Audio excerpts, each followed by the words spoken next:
Look at these panels. That's us. I guess we will moderate and We're going to talk about the old comic shops, how they got there, and the new comic shops.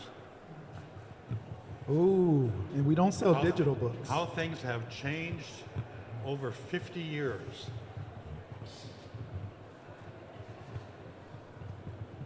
Well, first off, what comic shop do you go to? Let's start in the back. Oh, I'll run back there so we can hear you.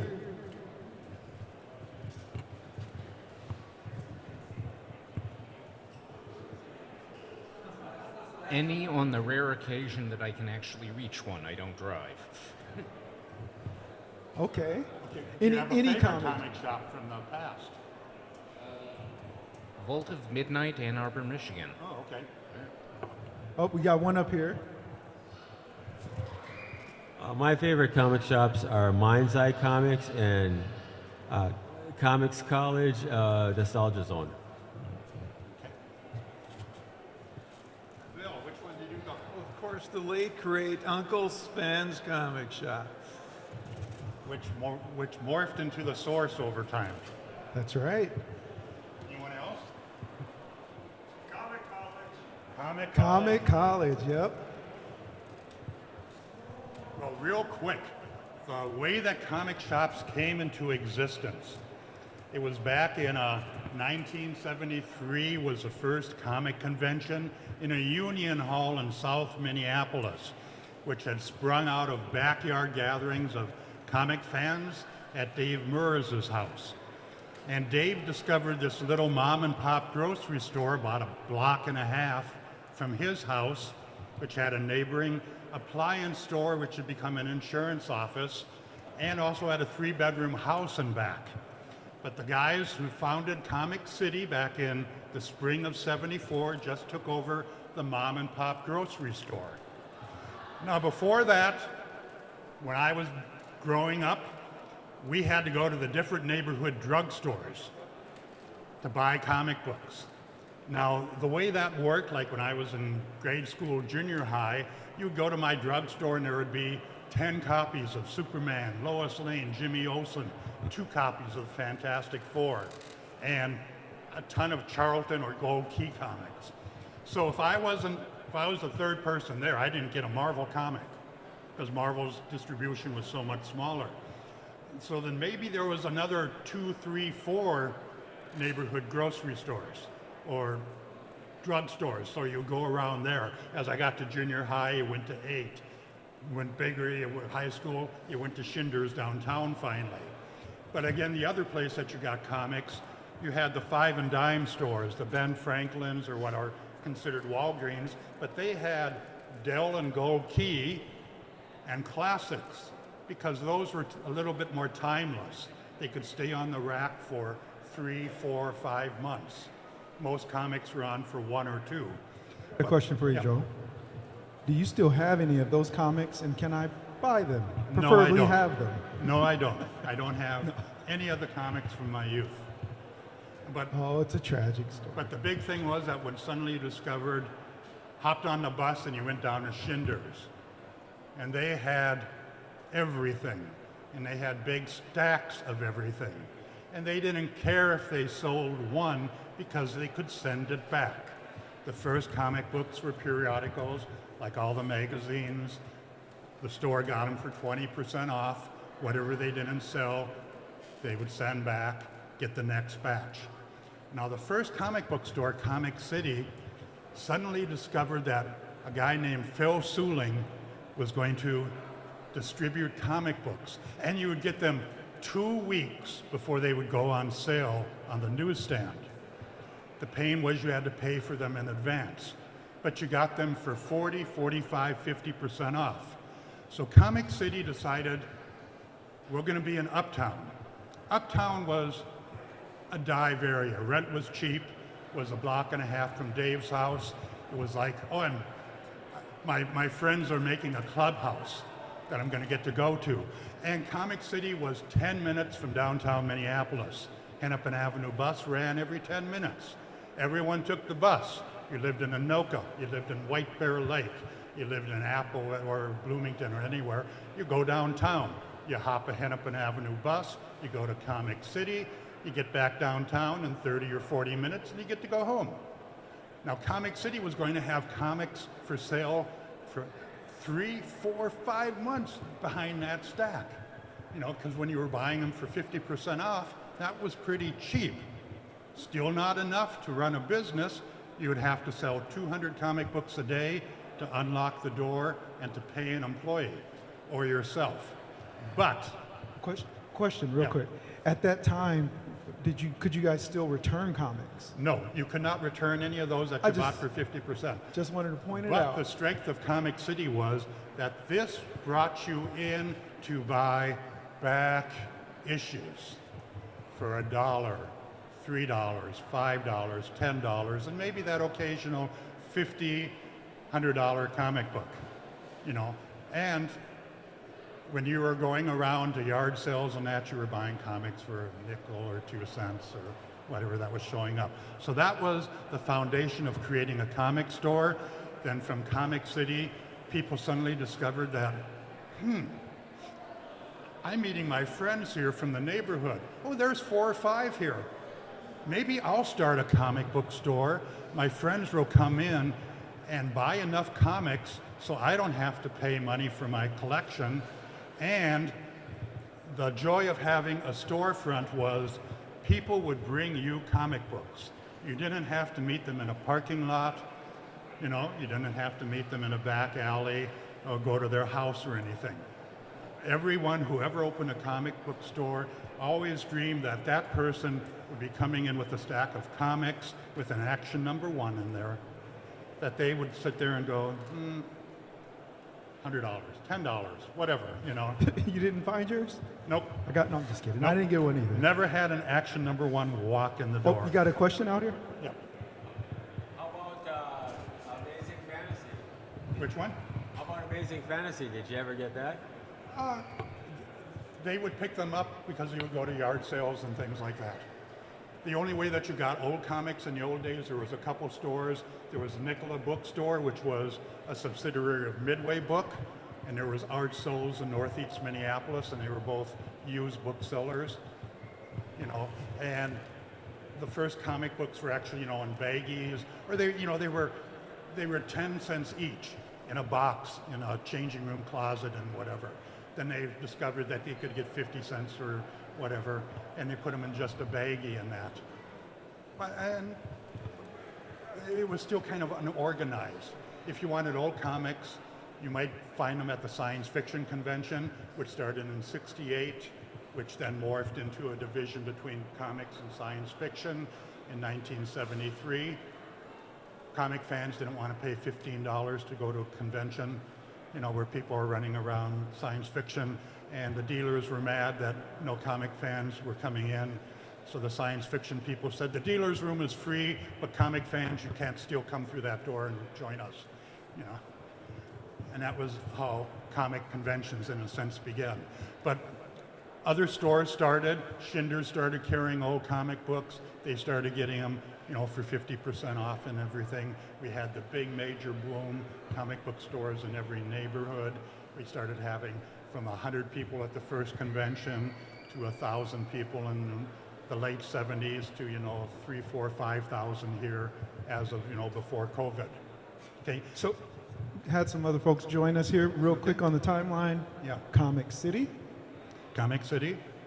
And then we had, And then, I mean, leading up to Schindler's, it was Comic City. Then who came next again? and then you had Dreamhaven and Schindler. But Dreamhaven was kind of like Uncle Hugo's. They would still straddle the line between science fiction and fantasy. And then we had St. Paul Comic come in. And then we had, I want to say the early 80s was when you had Hot Comics, people breaking off who worked at Schindler's, did Cedar Cliff Collectibles, Andrew's store, which you Yep. took over, that he ran for 28 years. So he started in 20 years. I'm the last or the next 8. yeah. That's me.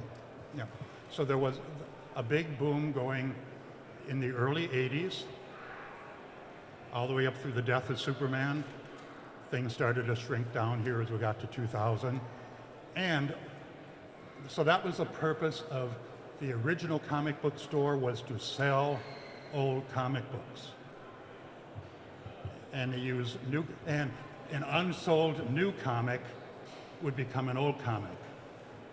That comic you paid, that was 20-cent cover, that you paid 10 cents for, in 6 months you could sell it for, you know, a quarter or 50 cents. In a year you might sell it for $1, $1.50, you know. And Oh, Go ahead. question? Oh, why sell them new then in the first place? If you knew that, you know, if you held it, you could sell it for more. you didn't actually know that, but the original thought was that we always kept 20%. We bought 200 X-Men, we'd put, you know, 30 in the back room, whatever. And the other, and you don't know if a comic's going to sell, but you want to sell them. And the other joy was that we would still get from the local newsstand distributor. So if we almost sold out, we would get at 20%. And this is our devious way of still making money, was that if we bought 200 copies of a comic and only sold 40, we would figure out a way to color code the top and send them back to the distributor in exchange for the, no. Which we can't do now. Yeah, which you can't do Yeah. now. So everything now is like once you buy it, Yeah. you own it. And so I just think about how to, we'll probably touch on this later, you know, the community things that you can do in building community around comic books and how I use them in schools and education and different things that have value. There are some rare instances where comic books can be returned, Yeah. and that's when the distributor approves the return. Like say, for instance, they launch the comic book, and then it's just a total flop. And from every single retailer, which they call the direct market, has a difficult time selling that book, there may be a return approval for a percentage. You know, you strip covers and you have to send it back and validate and verify that the comics were destroyed. But the foundation of a comic store was that it was a fun business. People enjoyed it. I can name on one hand probably those that became very successful business people with chains and all of that, because it was later, when we relied mainly on new comic books, you can't make money selling products for 50% minus a 10% discount, so it's 40%. Standard business model is you buy stuff for 75% off. What I have today is gone in 3 months and replaced by new stuff. Anything that didn't sell, I get rid of, you know, for 50, 60% off and start over again. You know, the initial idea was that comics, you made the money on back issues. You were establishing a collector's base. You were trying to, you know, draw them. It got diluted as it spread out to the different neighborhoods. You still always had Schindler's. At one point, Schindler's was probably the 4th or 5th biggest seller of new comics in the entire country with their 14 stores. You know, but that was only a very small percentage of their overall business. When you look, Because Schindler sold everything. Yeah. They had from sports cards, magazines, Yeah. everything. but you know, it was in a sense, as Dave, when he got together with Bob Selvig, who is still here, and a guy named Mike Rosen, who passed away this last year, and 2 brothers called the Humphrey Brothers, and they started Comic City, and it was kind of like that clubhouse. You would come there, be surrounded by people who really liked comics, because yes, I used to go to Schindler's, I would see the same people there at the same time that I would come. And they introduced me to comic book fandom, got me involved with, you know, fanzines, apazines, things like that. And every week, people would come in certain days, and they would congregate. They would maybe go out and eat afterwards and stuff like that. On the fandom, you were sharing with me about even celebrating comic book art. A show that you guys were putting together back when they had the shop and everything going. Oh yeah, I mean, you always want to get the word out. And we did a thing called the Comic Suburb Art Gallery, which was when we took over next door for our rare comics. We had an atrium, and I collected comic art as some people would sit there and say, the art that I had back then, which I don't have now, and which I haven't had for 25 years, is worth millions of dollars. But we did that because I would get a free calendar listing in every single newspaper, which would help advertise the store. And we would maybe feature a local artist on a portion of the wall. So it was another way to generate interest. So that was Facebook and Instagram. We had the Twin City Reader, you know, Sweet Potato Insider, even the Star Tribune. Okay. Even, you know, Minneapolis Magazine, like everything like that. That was just another way to reach people. And let's see. Oh, I was getting ready to call somebody out. Well, but I'm going to ask you a question. He left. You know, even now today, you took over Mind's Eye Comics, which had been in business how many years with Andrew? 20 years. 20 years? Yep. So and you've been doing it for how many years? 7 years. Okay. Going on 8. And what, but, you know, yes, you want to sell comic books and all the related items, but what do you like best about selling comics, having a store? I like keeping the space around for fans like myself. And, you know, that was my favorite comic shop. I shopped with Andrew from, 1998 when he originally opened. And it was a special space. I liked how he pulled the shop together and cultivated it. He celebrated comics in a way that just clicked with me. Comic books are books. So a lot of people will walk in and say, is this a bookstore? And I'm like, well, yeah, yes it is, right? And so that space, when he was actually closing, not out of like an economic strain or anything. It was that point in his life, he thought, oh, 20 years is good. I'm going to transition to the next part of my life. And he was looking to close the shop. And wasn't looking for any investors or anything like that. I actually just happened to ask, you know, hey, would you consider selling this place? And he explained that if it was for me, he would consider it because he believed my heart was in the right spot. And wanted to have a serious conversation if that was something I wanted to pursue, which I did. And so I explained that, you know, he asked, oh, what is it that you're looking to do with the shop? What are your plans for the future? And I said, I love this shop, I love the space. I want to get more involved in education, you know, partnership with the shop. I want to be involved and bring the store to comic book conventions. And then I also wanted to make it future forward, like bring it online, social media engagement and everything to continue to build the audience around this medium that I love. I've been involved with comics since I was a kid. My 2 older brothers had them. I wasn't allowed to ever touch their comics. They would hang up Michael Jackson Thriller posters to make sure I wouldn't go in their room. It's pretty terrifying going up the steps, and then you've got all these zombies glow in the dark on the wall. And so my brother and I, a little tangent here, my brother and I, we would try to close our eyes and feel our way up the steps and try to make it past these posters, which we never did, because it just felt like forever, because you didn't know. You were like, how far is this before we can get past these zombies? And then we open our eyes and there'd be those zombie posters and we just go tumbling back down the steps screaming.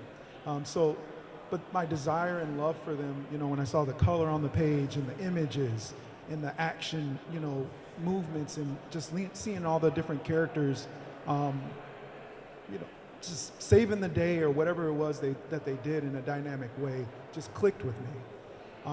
And so fast forward back in time to asking Andrew to take over the store was from a place of passion and preservation to make sure that comic shops stayed around, because it's like in this space is where I connect with people. It's like, man, we all love this stuff and we all get it. Like, this is the greatest medium that humanity, in my personal opinion, has ever produced. It's in our nature. You can go as far back in history. What is the first things that human beings did? We told stories, right? And all it has done is advance and advance and advance. And then we got to the comic book, and it's such a great combination of words and images juxtaposed, right? That it still clicks and it still works, and it will continue to work. But yeah, so 27 years now, Mind's Eye Comics has been around. Oh, got a question over here? What influence has Mad Magazine had on the comic book industry, and also the movies, the Marvel Cinematic Universe, and DC Comics? That's a good question. I love Mad Magazine and Crack Magazine, by the way. But amazingly, you know, Mad Magazine, it's sold off the newsstand everywhere. It's sold to a much wider audience than just the comic audience. We maybe sold, you know, 50 of each issue, new. But and it wasn't rare. Anyone that wanted one, you could probably find them. They would show up because they were selling a million copies up into the, you know, mid if not late 70s or all of that. On the creative end, yes, you know, that was an inspiration to everyone. But it is just amazing. I met Dave in '73. He did an ad in the Buyer's Guide that said, "Comics are an art form. I want to start a comics club." I sent him a 4-page letter that said, "Comics are not an art form. It's a business that, you know, underpays talented people to do stuff to create disposable product that people will never see again. But yes, I do think it could be an art form, and that was the beginning of a friendship." Now, I hung out at the first meetings. I was doing other things in my life that took me away to do projects in the summer and stuff like that. But I managed to start work at Comic City in '74 because I had a typewriter. They needed people to type up their ads rather than hand letter them. And then I started working part-time, taking summers off to do things like theater.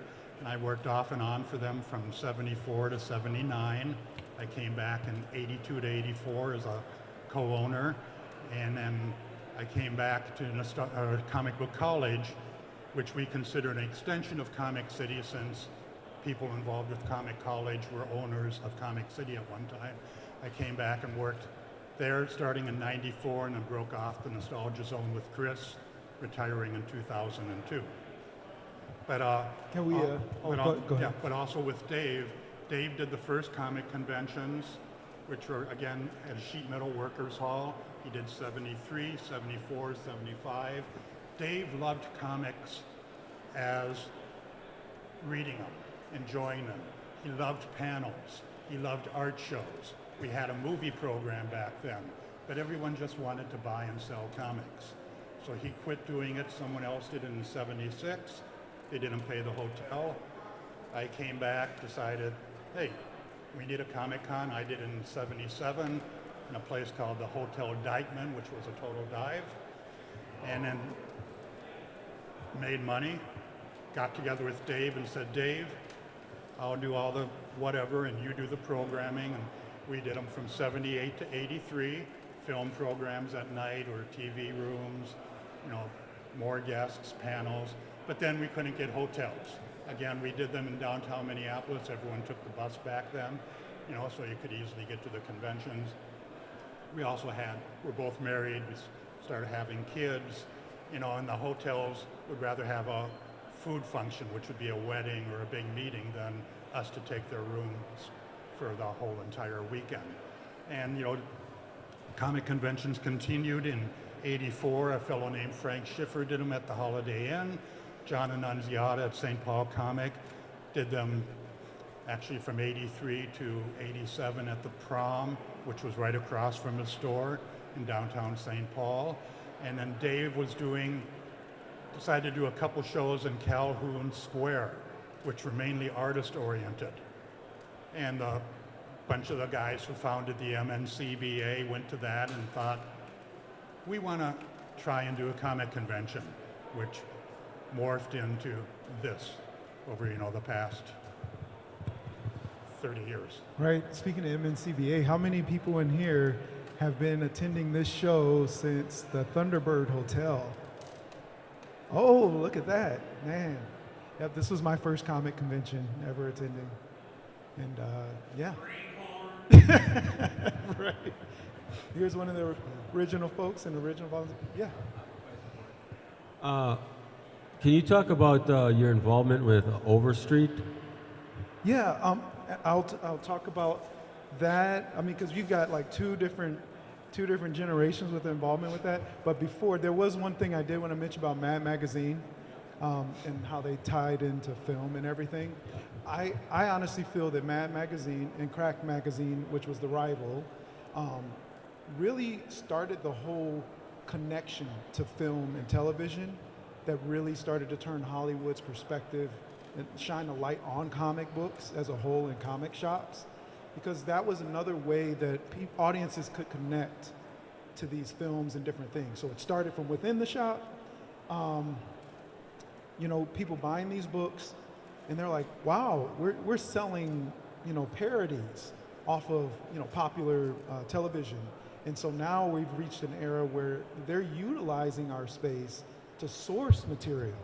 So I think Mad Magazine was way ahead of its time in bridging a gap between comic books and pop culture, film, television, etc. But then to jump to Overstreet Magazine, Joel's going to have more info for you. I grew up almost to the point where I would like collect them because I wanted to know, like, just look at values and figure out a little bit about grading them, and then figure out a little bit about values. Even though I never wanted to sell my comics, it was just neat to know, like, oh, look at this is what this is worth, and I have this in my collection. But now Overstreet is around still, but it's more digital. I mean, they still have a printed copy, but for me, new shop, I have very little, use with it, because there's so many other platforms now that you're getting all the info. And I can't even oh, remember. Overstreet. You're talking about him. Yeah, what was the first year of Overstreet Price Guide? Was it 71? Yeah. Was it 71? Now, you stop to think that they had to type that pretty much from scratch every single year. My first Overstreet, I was listed as a contributor in the third one, and I was a big Marvel zombie or Marvel Comics fan. I was working with George Olszewski to kind of, and again, there wasn't that many comics coming out back in '73. You know, we're talking Marvel had 35, 40 a month if you count Western and everything that we were doing, artist recognition, story titles, and all of that. So that was my big thing of going through Overstreet and making corrections on dates, issue numbers, because yes, I had everything complete back to probably 55. Did you say 35, 31 titles a month? Maybe 30 titles, you know, counting Two Gun Kid and Rawhide Kid and Our Love and something. Yeah. Let's put this in perspective. Right. So Marvel, in a week, might release 30 titles. Yes. Yeah. Jeez. When you counted DC, Charlton, Right, and everything right. else, in the first comic stores was maybe not less than 100 comics a month, counting even Archie and stuff like that. Wow. You know, but the other joy, a lot of people don't know that Select Dealers, Bob Selvig was one with Comic City. Every year they would get an Overstreet price guide. They would go through and make their own personal adjustments to things, which was how you got Good Girl comics, the Wharton comic, you know. And did they drive up prices because they wanted to? Did they want to create markets? All of this stuff kind of happened. The irony is that over the years, if you looked at Overstreet Price Guide, things would constantly go up, but nothing would seem to ever go down. But it did establish a concrete grading guide over the first decade that most people could read and follow, and it became a very good historical tome of everything that was published, minus underground comics, through even up to today, you know. But the actual pricing, it was a few select dealers, maybe 10 or 12, that contributed the most to that. You know, when I did stuff later on, I didn't do pricing, but I would go through and do character identifications that might be notable, artist identifications that might be notable when I would get my copies. I think I returned around issue number 20 to 24, and then I did a few in the 90s, and also did market reports in a fun way to Comic Book Marketplace. You know. Joel, in the vein of comic shops, I'm curious about the spaces that comic shops were then to now. So now it's normal in a comic shop, you might see a healthy Magic the Gathering, D&D, coffee shop, and some comic shops. So back then, when it was really focused on comics, were there ever moments where owners would introduce different things to try to drive, some traffic, or at least, put some new stuff out there, some options for the... You would try and get trends, especially if you could buy stuff like, let's say, Ren and Stimpy that you could actually buy for 70 or 80% off, and focus. But a lot depended on your space and your location. If you notice, we were just talking, Mind's Eye is now in the revitalized Burnsville Center, which actually has daily traffic walking by, compared to most comic book shops were destination oriented. I'm going to the comic shop. Got a question out here. The panel, what was can you explain the terminology? Comic shops were billed as the third space, was it? Oh, third. What were the first two spaces? Okay, so the question is, the panel is called Third Spaces and Beyond, Comic Shops Third Spaces and Beyond. What are the first two spaces? What is a third space? I should have started with that. So your first space is your home and family life. It actually has to do with a societal, social connection. And then the second space is going to be your job. That's the other place that we spend a majority of our lives. And then the third space is actually, how do we relax in the public? How do we feel connected in the public? It's your churches, your coffee shops, places where we come together and we just relax and just enjoy your community. And so Mind's Eye Comics, Third Spaces and Beyond, we're talking about comic shops and what they provide for us to come out and connect, just relax and then just get to know your community. And so that's what it is. We're really focused on shops of the past, talking about the history, where we're at, and then some of those nuances. And then that's actually a point that I do want to ask when we were talking about what's your favorite comic shop, right? Not just what's your favorite comic shop, but why is it your favorite comic shop? Because, we pick and choose. These places all are selling comics, but you have that one that's like the one that you constantly go to. Well, when I was growing up, you had to go to 7-Elevens and grocery stores, and like you said, ride your bike and find these places. I didn't know anything about Schindler's or anything like that.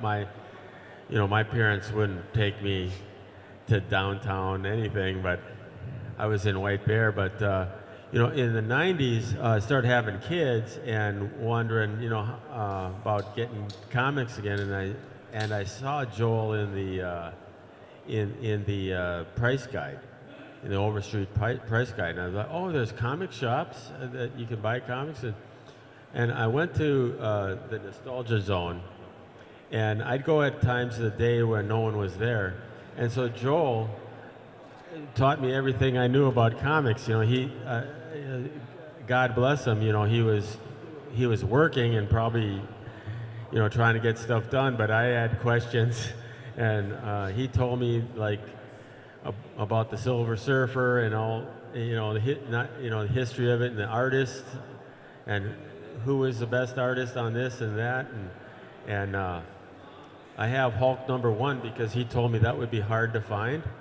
right?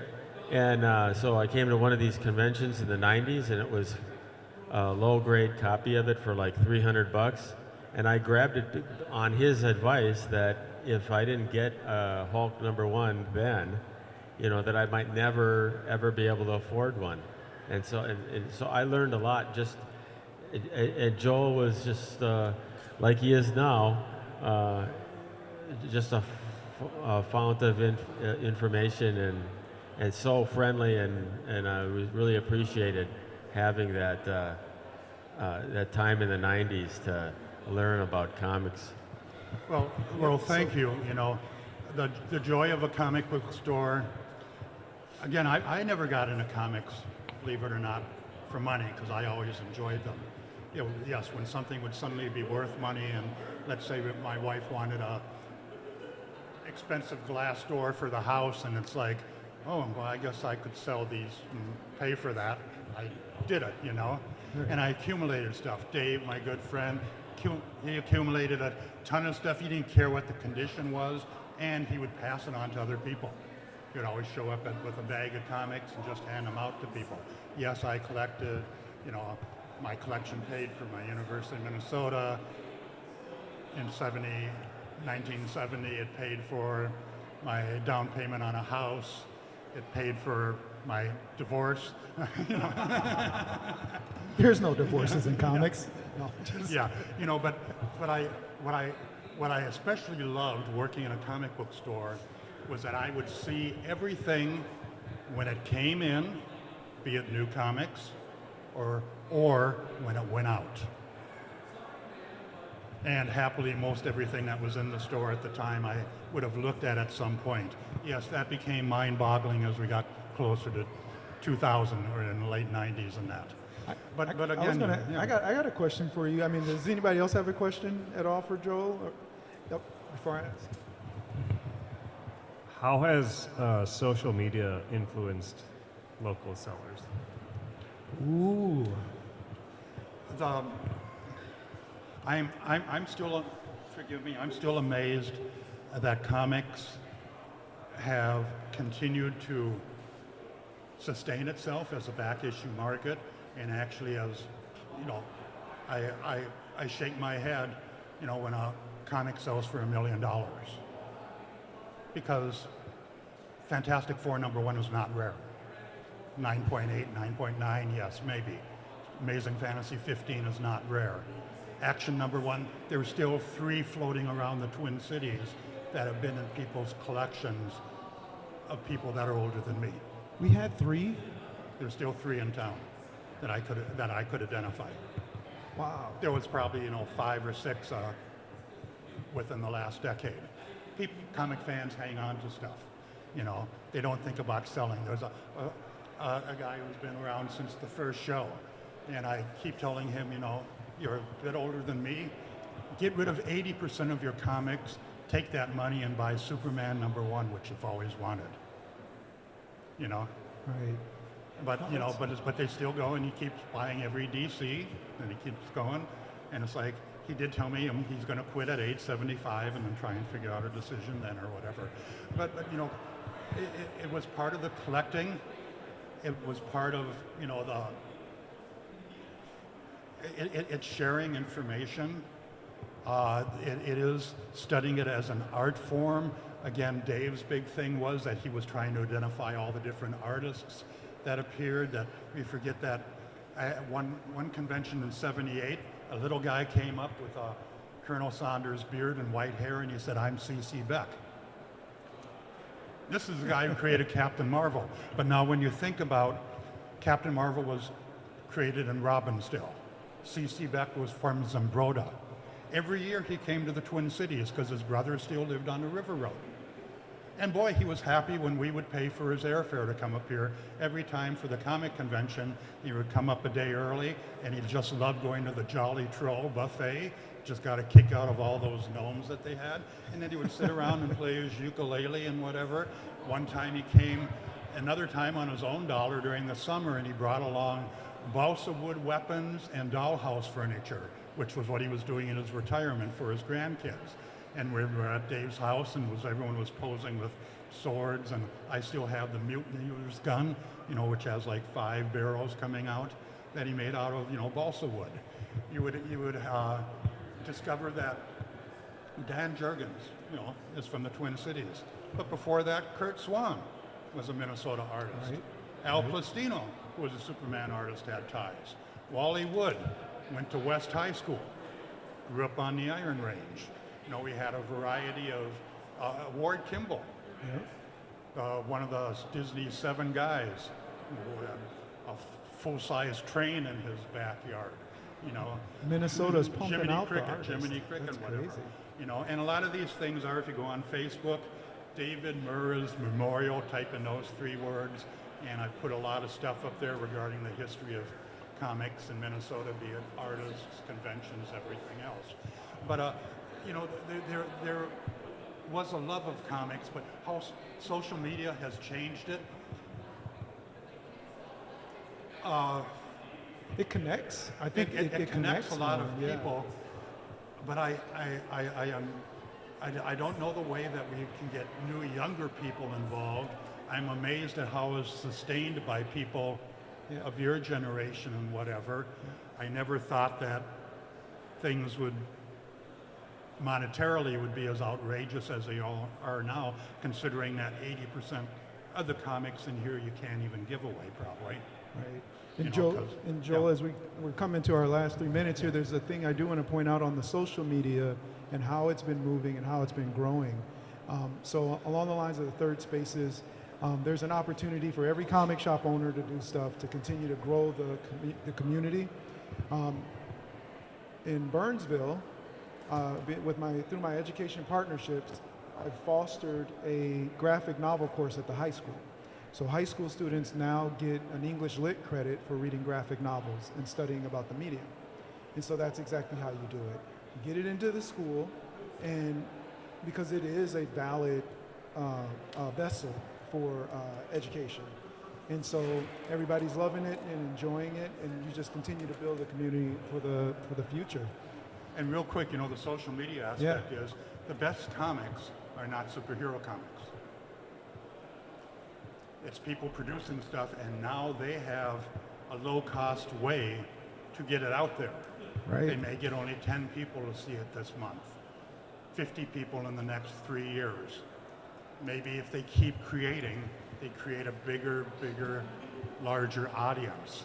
How they monetize it, that is always the problem. Right. As with any creative art, we all want to be a musician, we all want to be an actor, we all want to be a writer, all want to be an artist, and we all can do that. Right. But everyone would be doing it if you figured out a way to be successful.